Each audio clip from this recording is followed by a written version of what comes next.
Straight Shift with the Car Chick, the podcast that's all about cars, buying, selling, fixing, and driving, and sometimes renting fast if you're the car chick.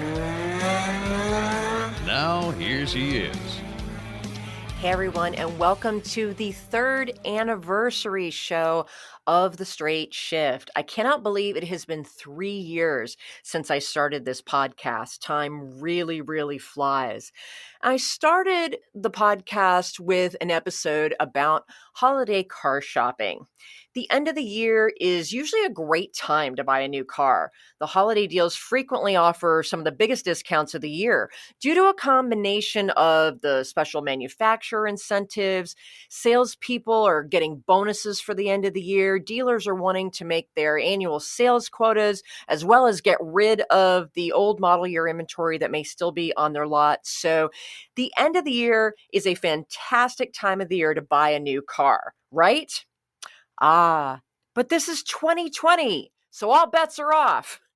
So today I want to talk about holiday car shopping strategies 2020 edition because nothing is normal this year. We're living in this alternate reality. So I wanted to go through what is the situation right now in the automotive industry thanks to COVID, and how is that going to affect the holiday end of year car buying deals and what your shopping strategy should be if you are in the market for a new vehicle before year end. So let's get started. The end of this year is still going to be a good time to buy a new car, but it's also going to be different than, quote, normal, because nothing has been normal this year, right? So here's what's happened over the course of this year that's going to make 2020 holiday car shopping a little bit different than previous years. First of all, inventory levels are low still, especially for many really popular makes and models. So here's what happened. If you'll recall back in April when most of us were still in lockdown and freaking out because we didn't know much about this virus other than it was spreading rapidly and killing people, I made some predictions about what I thought was going to happen in the automotive industry based on the pandemic. What were the impacts going to be? And I predicted that we were going to shift from the inventory surplus that the dealers found themselves in back in the spring because they had all these cars sitting on their lots, but nobody was car shopping because we were all sitting at home freaking out, right? So sales just bottomed out in March and April. I was literally the top salesperson for one of the local Subaru stores back in April. I sold more cars for them than their salespeople did. It was really it was very sad, but I was happy to be able to help them out. And most of the dealers across the country were experiencing this depending on the level of lockdown in their area. But bottom line, car sales March and April this year totally sucked. But I also predicted that as the restrictions started to lift, we would see a pendulum shift from an inventory surplus to an inventory shortage. Because I knew when people finally were let out of their houses, they were going to be like, I got to get out of here. And they were going to start shopping like crazy. Well, I was right. That happened. What I didn't anticipate, and what I don't think any of the dealers really anticipated, was just how much pent-up demand there would be from car shoppers. So June and July were record sales months for many dealers across the country, most of the dealers that I know. And that was because there were good incentives from the manufacturers, particularly good finance incentives, 0% APRs with deferred payments to try and help people who were being financially impacted by the pandemic. But also people were realizing, well, crap, we're not going on vacation this year, are we? So they started putting that money that they would normally spend on a family summer vacation into things like their home. Like you cannot find a swimming pool designer and installer, at least in Charlotte, that can do anything for like the next 2 years. Everybody's booked up. It's crazy. So, Lowe's and Home Depot and all those stores sold like crazy. Everybody started putting their money into their homes, but they also started putting that money, if they had it, towards buying a new car, because they realized, well, if we're going to get to go anywhere at all as a family, we're going to be driving. maybe we can drive to the beach, or we can drive to the mountains, or we can just take a big road trip just to get out of the house. They weren't necessarily getting on a plane. And certainly in my case, I wasn't getting on any cruise ships. So that money got spent on cars. So take that now into August, there were not any cars left because production of new cars had also been shut down in the spring. There were several months when literally production, not just of the cars themselves, but of all of the component parts and pieces and bits that go into making a car, globally shut down. Everything really came to a screeching halt. So, with a lack of new cars, people started buying up the used ones. Well, the used ones, we weren't seeing new used cars, if that makes sense, come back into the market because a lot of people who had leased vehicles simply extended their leases. And you can extend a lease up to 6 months. And that's what a lot of people did. Or they just bought out their lease and kept that car. So most of the good used cars that you see coming onto the market every year are off-lease vehicles. Well, things were not coming off lease and being put back into the market. So new cars, used cars, there was not diddly squat out there for inventory in August. Now you have to add in the model year changeover that for most manufacturers starts happening in August, September, sometimes into the fall. Depends on the make and model. But that's a time when the plants are shifting over their production floors to the new models, especially if there's a big redesign. That takes a lot more effort than to simply switch over to a model that's not really changing very much. Well, of course, all this got delayed. So many of the 2021s were not being spit out of the manufacturing plants like they normally would. The model years were delayed. Some of them have been delayed actually into 2021. There are some 2021 models that we are not going to start getting until next year, as late as spring, maybe even early summer for a few things like the new Ford Bronco. So the supply chain was just a humongous mess. So usually by the end of September, most dealers, their inventory comprises about 25% of the new model inventory and about 75% of the outgoing models. So there's still good sales. This year, 3%. Literally 3% of most dealers' inventory was the new models. Obviously, it varies by make and model, but suffice it to say that we just don't have the inventory levels that we normally do. So new car sales, after going completely nuts in June and July, have tapered off. And August was really, really tight. Most dealers started to see significant drops, 20, 25%, because they didn't have anything to sell. It wasn't that the demand let up. It didn't. People still wanted to buy, but there wasn't anything to buy, at least not in the good popular models. There was still some junk out there, but the good stuff, the popular models, they were gone. Some dealers literally had 30% of the cars on their lot that they would normally have to sell. So when you don't have anything to sell, your sales go down. So it's just kind of been this big mess. And it's like I said, it's not just the cars themselves. We're still seeing a tightness in the global supply chain of all of the pieces and parts and components that go into building a car. So the auto manufacturers, they don't actually manufacture every little piece of that car.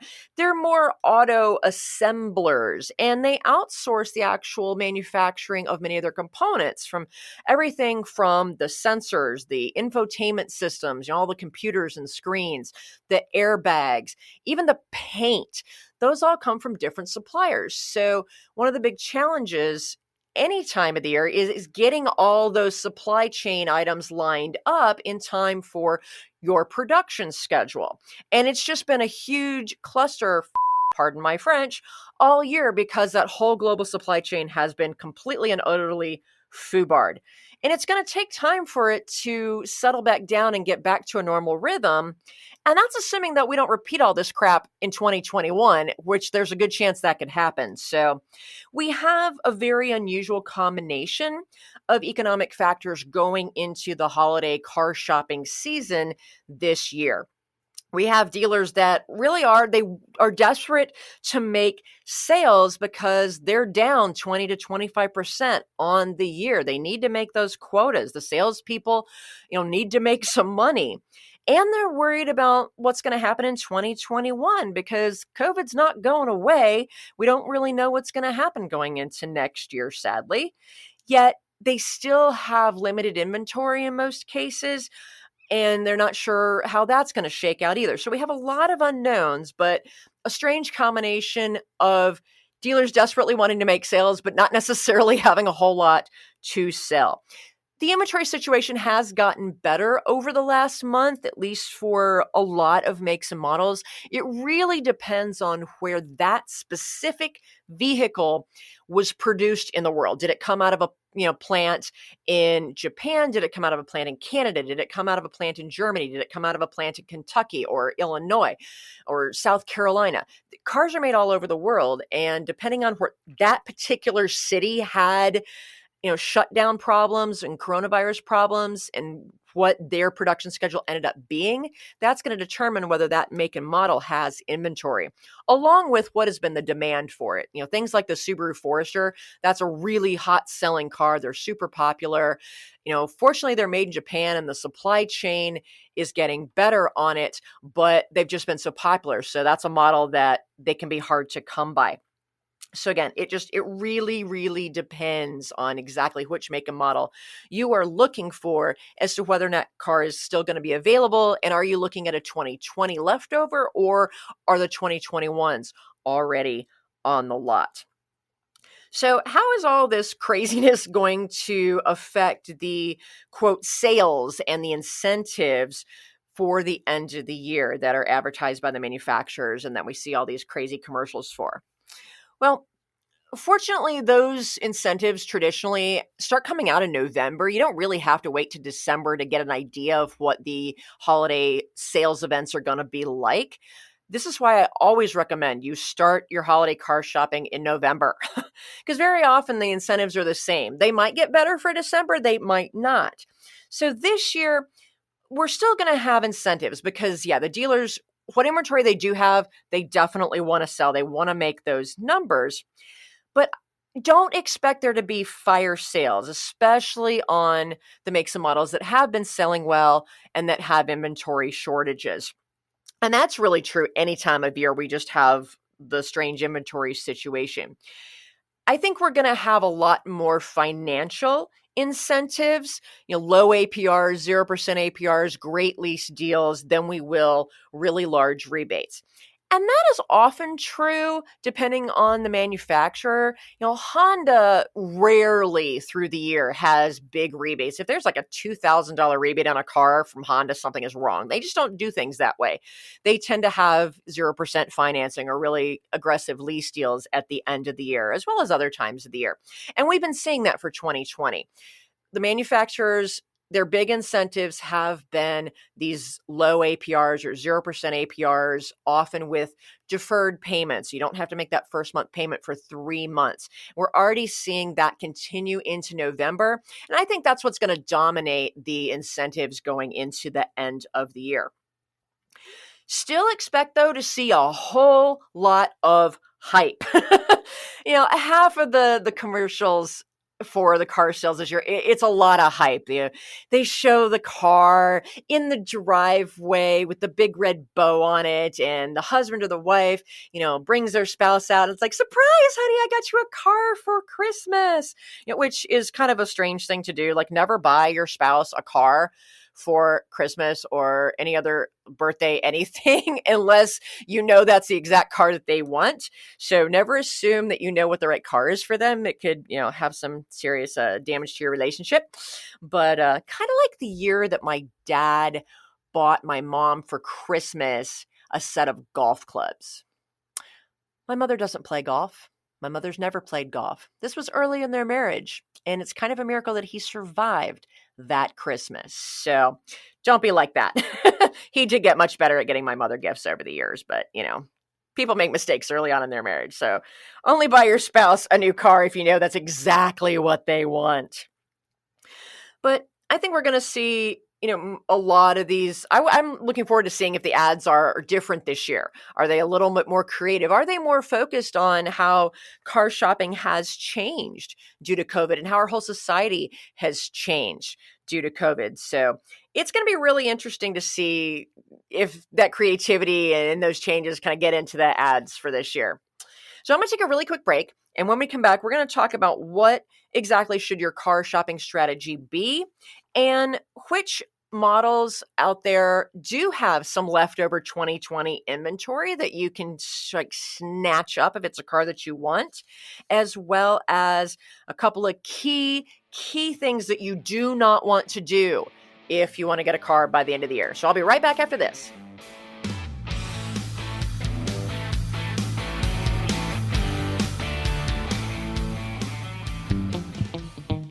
Do you hate car shopping?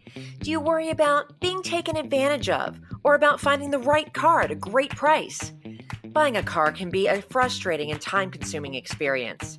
But what if you could get a great deal without having to do a ton of research, without having to haggle, and without the fear of buying a lemon? You can. As your personal car shopper, the Car Chick will help you pick the perfect car based on your unique lifestyle, budget, and personality. She'll handle all of the legwork and negotiating for you. All you have to do is sign the papers and take the keys. It's that easy. To learn how the Car Chick can save you time, money, and hassle on your next car purchase, give us a call at 704-248-8706. That's 704-248-8706. Or visit us on the web at thecarchick.com. Where the rubber meets the road. Nice to meet you. Love your asphalt. Hey, nice treads. It's Straight Shift with the Car Chick. Welcome back to the Straight Shift. We are talking about Holiday Car Shopping 2020 edition. So I want to go through some car shopping strategies for 2020. And most of these points are the same things that I will preach any year. This is how you should approach any time of the year you are shopping for a new car, but especially at the end of the year. But these strategies are going to be even more important to follow this year because of the wacky market situation that we find ourselves in. And number one, start now. It's amazing how many people wait. Literally, they wait until like after Christmas, a Boxing Day. They're like, oh, maybe I'll get a car by the end of the year. Or their accountants suddenly get their projections done for their business. They're like, hey, you should really buy a car through your business before the end of the year. So don't wait. Have that conversation with your accountant now if you think that's something, buying a new car might be a tax strategy you need to implement by the end of the year. Or if you and your family are thinking about buying a new car before the end of the year, start your homework now. You really need to see, what incentives look like they're going to be in play. And many of those have already been released. As I've said, they might get sweeter in December. They might not. It really depends on the exact make and model. And even within that, the specific trim level, because, the limited model or the touring, swanky touring model might be in higher demand than the base model car. So they've got a lot of base models. And if you want a base model, great. You can get a good deal on one of those. But if you want the swanky one, they're not to be had. There aren't any good deals. Good luck finding one. So you have to do your research down to that detailed level to see what the supply and demand is in the market.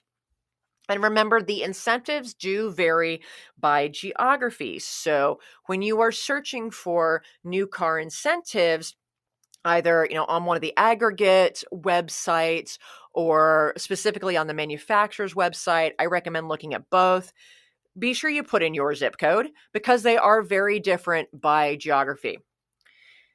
Part of that is due to the supply and demand being different in each geography, and part of it is just due to the supply chain strategy. I'm not going to get into those details, but suffice it to say, put in your zip code, see what's going on in your area, and read all the fine print, especially if it is a leasing incentive. Lease deals always look so much better than they actually are because the monthly payment that they advertise doesn't include your taxes, doesn't include the fees. Usually is lower miles than you need. It may not be on the model or the trim level that you want, and it may include some ridiculously high down payment that you don't want to make. So read all of the minuscule fine print before you just jump on the bandwagon and say, wow, I'm going to get one of those. That's a great deal, at least for $199 a month. Yeah, does not happen in real life. And this is your opportunity, like I said, to really research the supply and demand for the specific vehicle you're interested in.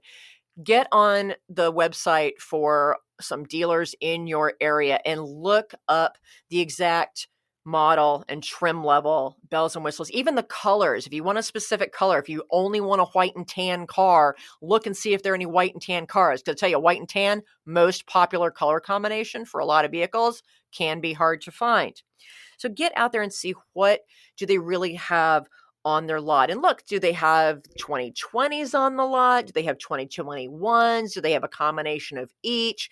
And be sure you understand, what are the changes to that vehicle between the two model years? Do they carry over relatively unchanged, or is there a significant redesign, or they've added some features that are important to you? So you're like, well, I'm not going to get as good of a deal, but I want the stuff that's in the 2021 model. This is all the homework that I tell you you absolutely have to do.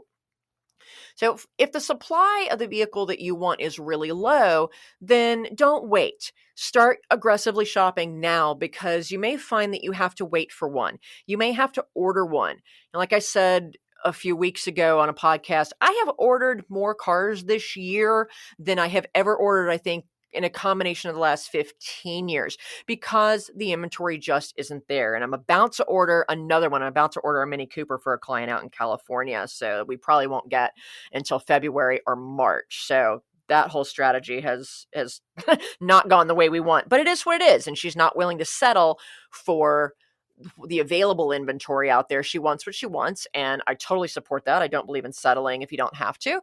And so we're just going to wait and order what we want. This is a good time to really push for more money for your trade.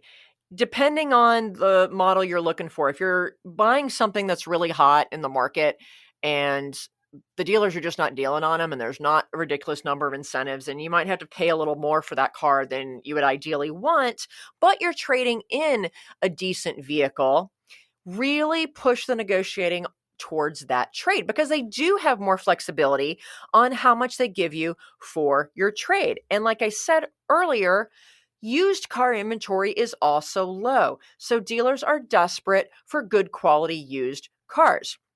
And this is where, if your vehicle is not the type of car that dealer can really sell well on their lot, it's like maybe you're buying a Subaru and you have a Honda to trade, and the Subaru dealer just cannot sell late model Hondas, that's okay.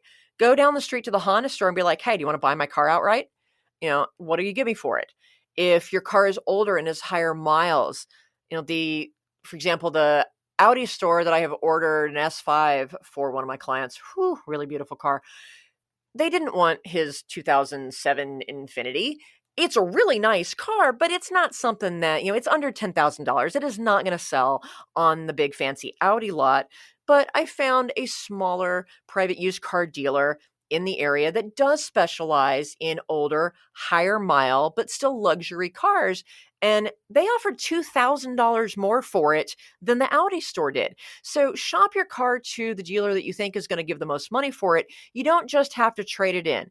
The small dealers especially are really desperate for inventory because there's so little going through the auctions right now, and they're not getting the same number of trades that your big franchise dealers do. So these guys are really freaking desperate, and you can take advantage of that and get more for your old car and still help them out by giving them the inventory that they need for their lot. So shop it around. This is an area where you can probably get a good quote deal if you are trading in a decent used car. And finally, look at all of your special financing options. As I said, the incentives are most likely going to be on the financing side versus the giganimous rebate side. Lexus, for example, has announced 0% for 60 months on all their new cars, which is awesome. But they've also announced 1.9% on the certified pre-owned models. So even if you're not buying a new car by the end of the year, you may still be able to get some good finance rates on a gently used one, on a certified pre-owned model. So that is definitely something that you want to check out. Now, here are some 2020 models that you might find left over on dealer lots in your area. This is based on research that I did this morning. So it is accurate as of about 3 hours ago. And I did try to take a snapshot of the whole United States, which is not easy to do. But in general, this is kind of what I found. There are some leftover 2020 Toyota Camrys. There's a handful of Highlanders, but since those were redesigned for the 2020 model year, they sold pretty well. But I was kind of surprised that there were still a few out there. And there were some Avalons out there for 2020, and they actually have some decent rebates on the leftover 2020 Avalons. Rebates are also pretty rare for Toyota. So if you want a large, comfortable, reliable sedan, especially if you're tall, you got really long legs, Avalon's a good vehicle. There are a few Mazda CX-5s left over, but they are also starting to get a lot of the 2021. So that's one where you've got both model years on the lot. So if there's a 2020 that meets your specs, you may be able to get a better deal on that. And the Mazda CX-5 is a fantastic small SUV. I buy a boatload of those things. They're great. Mitsubishi has a lot of Outlanders, Outlander Sports. They also have a lot of Mirages, but that's because that car sucks. It's like a soda can. So not surprised that there's a bunch of those on the lot. Interestingly enough, a lot of the less expensive cars still have a lot of leftovers because the people that tend to buy those are not as financially strong, and they are the people that have been more impacted by the pandemic. They've lost their jobs. They're struggling a little bit more. So the manufacturers that cater to those folks normally are not able to sell the cars because, those folks are struggling. And of course, we are keeping them in our thoughts and hopefully doing everything business people can to create new jobs for them. But that's one reason why you might see some more inexpensive cars still left over for 2020.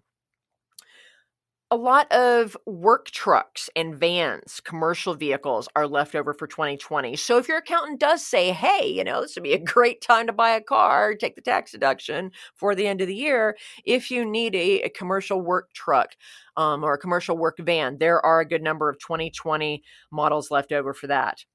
Chevy has some Malibus left over. They've got the little teeny weeny Chevy Trax, which I call a micro SUV. I don't particularly care for it, but they've got a lot of them left over. And again, I think that's because it's not been as popular a vehicle and the price point is targeted to folks that might not be in a financial position to buy right now. There's huge rebates on the leftover 2020 Bolt EVs because nobody's buying them. There's also some good rebates on the leftover Equinoxes. So Chevy's got some good deals. That's typically true of the American manufacturers. They tend to have bigger rebates to sell their cars versus the stronger finance incentives that your Asian brands tend to have. Ford, kind of the same boat. They have a bunch of trucks still left over. They have weird, complicated incentives. Ford and GM both. Ford, I think, is the worst. So be sure to read all the fine print. They may advertise $6,000 worth of rebates, but if you actually read through them, no one person actually qualifies for all of those. So you have to really do your homework on that. They do have some leftover 2020 Explorers, it looks like, that have some good rebates. But again, you have to look at those with a fine-tooth comb to see if you actually qualify for all of them. Some of your Asian brands do have some leftovers. I'm surprised Honda actually has a good number of 2020 models left over. Their push into the 2021s was delayed, so we're still seeing a fair number of 2020 Accords, Civics, some CRVs, some HRVs, and yet a lot of the 2021s are starting to hit the lot. So they're definitely right now in their changeover time, and they've got some decent lease incentives and finance incentives to help get rid of those outgoing 2020 models. And that's typical for end of year for Honda. Honda is one of the brands that's actually done really well this year. Their sales have only been down like 7 or 8% versus the 20 to 25 most everybody else had. And a lot of that's due to the strength of the Palisade, which is still selling like hotcakes. And they have a new calligraphy trim level for this year that is super duper swank, but good luck getting one. They are into the 2021s on almost everything. There's a handful of 2020s here and there left over, but they've got some good incentives on the new 2021s, including the little Kona small SUV, little tiny SUV that I dearly love. Lots of 0% APRs, some really strong lease deals. They're really still bringing it out there because they want to continue to make the sales. Hyundai's goal has always been to eat up market share from Honda and Toyota, and they are definitely doing it. Nissan has some huge rebates, like on the Leaf electric car, again, because nobody buys it. But they've also got some deals on leftover Pathfinders and Armadas. So if you need a larger SUV, those are definitely out there.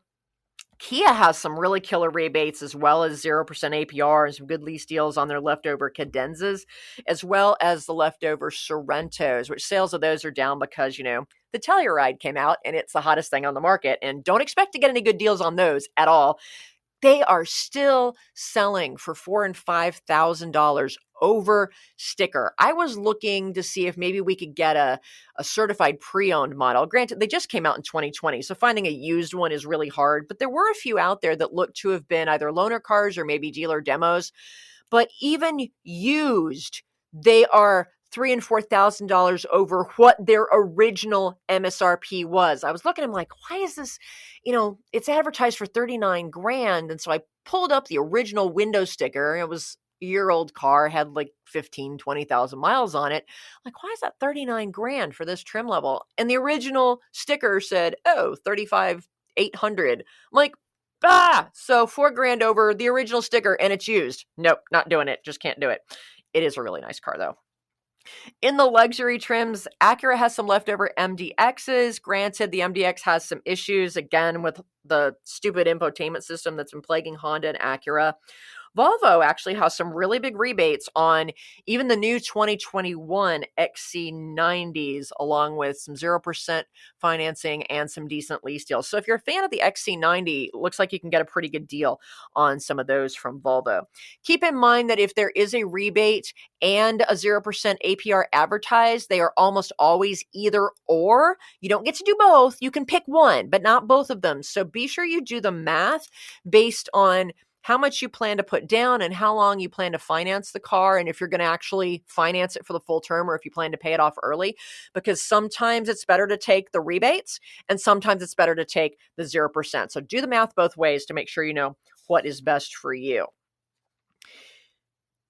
If the cars do have some great lease deals, great rebates and aggressive pricing for leftover 2020s, you need to ask yourself why.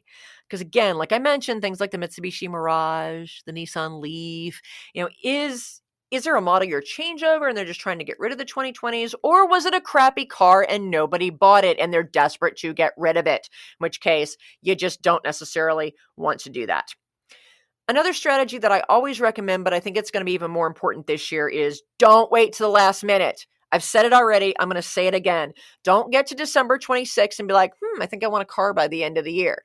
You can, but there's always a gamble that the inventory will be depleted and you're not going to get what you want. You're going to have to settle for a color combination that you don't love, or not get all the bells and whistles that you want, or you may not even be able to get the car that you wanted because they're gone. There's not any, and you'll have to wait until actual 2021 to get one. That's a greater risk this year because of the inventory situation. The other problem is that anytime you wait until the last minute, and this year the incentives are going to go through January 3rd because New Year's Day falls on a Friday. So the year-end incentives will actually go to January 3rd. The dealers are going to get 3 extra days to make their quotas in their sales. But anytime you wait till last minute, expect to sit your butt down at that dealership for hours.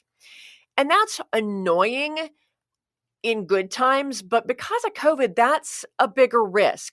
Dealers have gone a lot more to the online shopping because people have been doing the online shopping just for safety reasons.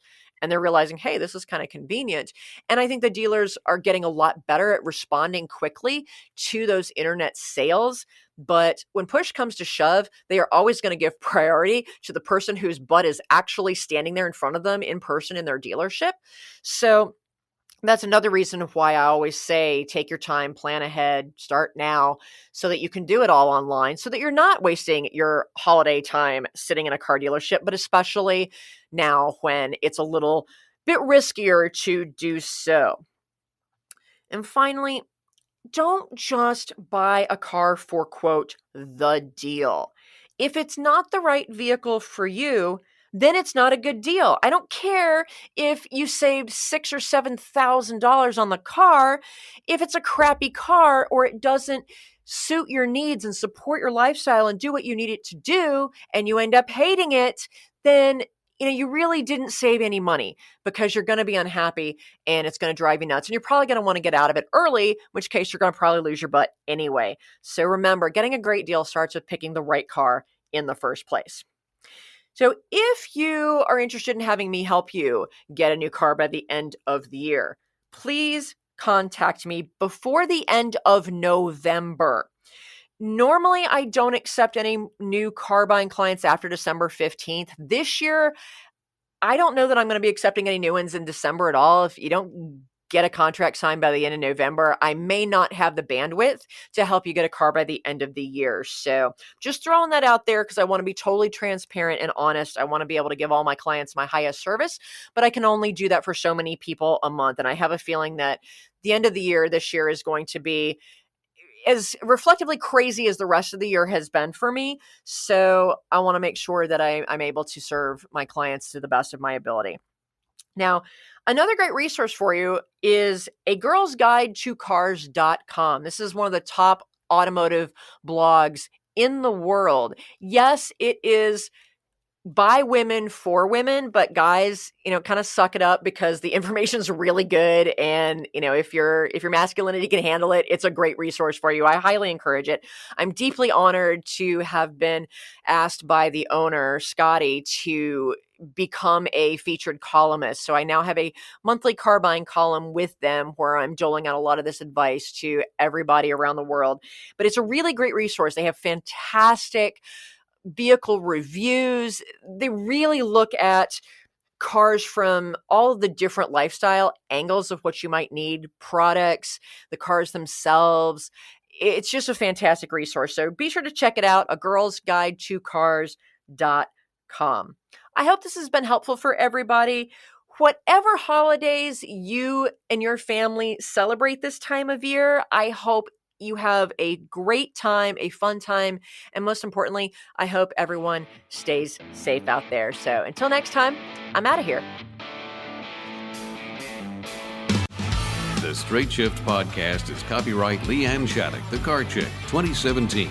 All views expressed by guest and or co-hosts are those of the guest and or co-hosts, and not necessarily those of LeeAnn Shattuck or The Car Chick.